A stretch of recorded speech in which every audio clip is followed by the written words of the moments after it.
Riyadhah. Jadi pemicu amarah itu sifat-sifat tercela tadi, ada sombong, ada ujub, ada fakhr bangga, ada ambisi pada dunia, ada suka mencela, ada suka melawan. Itu karakter-karakter itu menjadi pemicu amarah. Ya. Bagaimana mengatasinya? Menurut Imam Ghazali, ya, dicari pemicu-pemicu tadi, karakter-karakter tadi itu celahnya, aibnya, salahnya itu di mana? Negatifnya di mana sifat-sifat itu? Ya. Supaya apa? Kalau tahu sifat kibir, fakhr, terus ambisi, terus suka menghina, suka mencela, itu tercela, supaya kita tahu itu tercela, ya, kita cari sisi-sisi negatifnya. Nah, kalau sudah tahu, ya, kemudian kita hindari setelah sadar. Pokoknya Imam Ghazali itu harus didasari, harus selalu dua pendekatan, al ilmu wal amal. Harus tahu dulu, sadar ini negatif karakter-karakter. Kalau sudah tahu, kemudian bisa dengan sadar melaksanakan hal lawan atau kebalikan dari karakter-karakter tadi. Jadi yang asalnya takabur jadi tawadhu, yang asalnya hirsu ala ambisi dunia jadi qanaah, yang asalnya misalnya suka bergurau jadi suka isem, jadi suka hal-hal yang bermanfaat. Ini karena diawali dengan kesadaran, terus kemudian karena sadar terus melakukan lawan-lawannya yang positif.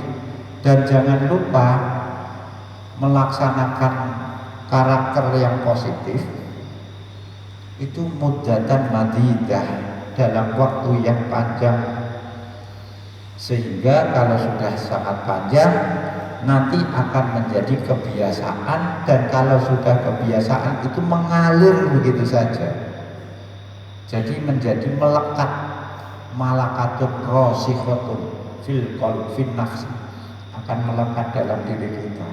Bawaannya akhirnya apa? Karena sudah tawadhu, dia apa-apakan ya tawadhu.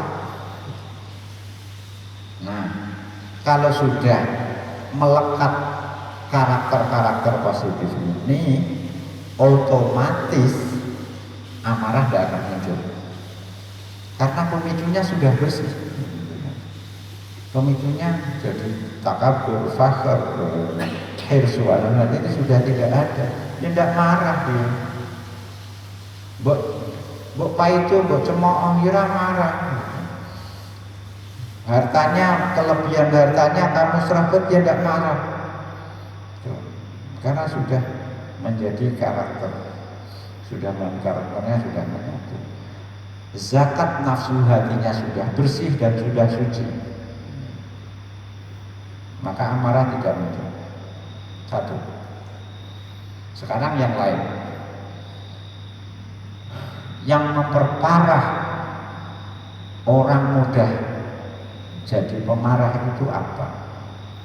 Ya, faktor pemicu amarah yang paling banyak di kalangan orang awam itu apa? Yakni mempolitisasi. Apa? Mempolitisasi amarah, pencitraan lah. Amarah dianggap sebagai saja'ah, rojuliyah, izatun nafsi. Sampai dinyek, iya, wah cara aku uang dinyek, wah tersinggung, harga diri. Pemarah itu, amarah kemudian diistilahkan dengan harga diri. Kowe dilokno, ora ngamuk, berarti penakut ya. Wah, akhirnya marah diistilahkan dengan pemberani. Gitu. Piye? diserobot kancanem dhewe. Lagi undangannya wis tok. Kowe meneng ae. Wah, iku ra cah lanang cara aku. Tak obrak-abrik iku. Panggunge tak obrak-abrik. Terope teratake tak robono. Cara cah lanang iku cah lanang tenang itu. Jadi marah itu kemudian istilahnya di kamuflase, dicitrakan sebagai harga diri, dicitrakan sebagai keberanian, dan sifat laki-laki, kegagahan. Iku mau, kowe nyen dikono gak ngamuk. Wah, yo ora cah lanang yo jadi diolok-olok seperti itu. Orang awam biasanya begitu. Dua, yang ketiga, apalagi marahnya ini terus disampaikan dalam melalui kisah-kisah orang-orang besar. Wah, wonge iku lho, wah presiden ngamuk kok. Pak Bupati ngamuk gara-gara itu. Ya aja tersinggung cara aku jadi terus. Artinya apa? Marah yang dilampiaskan, marah yang dilampiaskan seperti itu dipuji-puji. Ya benar aja ngamuk aja itu dipuji-puji. Akhirnya orang awam melihat marah ini bukan perilaku yang tercela, tidak.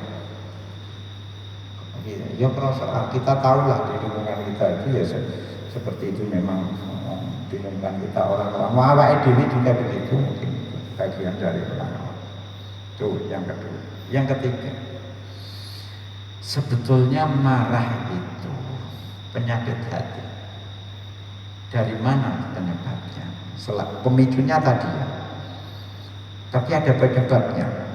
Beda ya, pemicu itu berarti kalau pemicunya tidak ada berarti tidak muncul ya. Tapi ada sebab yang mendasari, lebih dari itu. Jadi pemicu itu kan hanya meledakkan, tapi faktor utama yang terpendam itu ada. Jadi misalnya gawe bom, ayo bom, mercon, itu kan bubuk merconnya, itu kan sebabnya. Sumbu itu hanya pemicunya gitu. Lah kowe ndelok pemicu apa ndelok pemicu nek ora ana bubuk bom ya ora mercone ora meledak gitu. Nah, sekarang kan apa yang mendasari faktor kenapa orang pemarah sehingga dipicu sedikit jadi marah itu karena nuqsanul akli, mentalnya rendah. Nuqsanul akli, buktinya apa? Akal sehatnya minim. Buktinya apa? Ini orang sakit itu lebih mudah marah daripada orang sehat. Jadi kowe niku pas lara, kancane gojek ning kamar, yo waduh malah padha ndak. Ora ngerti ana wong lara. Padahal nek waras kabeh kowe iku paling rame ya kowe. Bener-bener. Karena apa? Akalnya berkurang. Kesadarannya berkurang. Perempuan lebih mudah pemarah daripada laki-laki. Jual lah lanang kabeh ini. Ora apa-apa kowe lagi wong lanang misale ya pohon ya. Pelem, kita punya pohon mangga di depan rumah. Kok dicolong, dipeneki anake tangga cilik juga siji ngono. Wong wedok ora ngamuk-ngamuk. Wong lanang kan ngejar. Malah kadang-kadang ya musik-musik ana ibune wae. Malah jadi kerja sama, malah memfasilitasi. Wae nek ana bojoku cus saiki malah.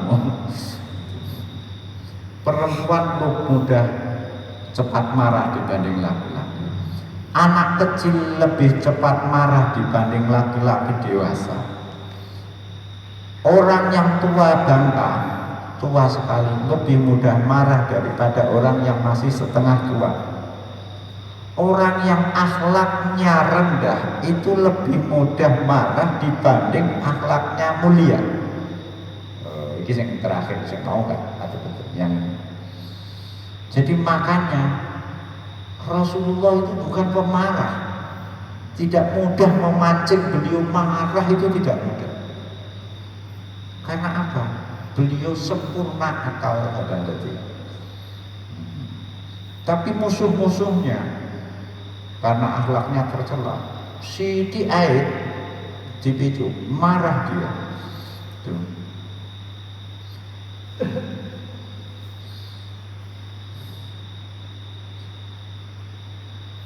Dan yang memicu kemarahan itu karena orang akhlaknya tercela ya mudah marah. Itu pemicunya tidak harus hal-hal yang berarti. Sepele ngono yo ngamuk.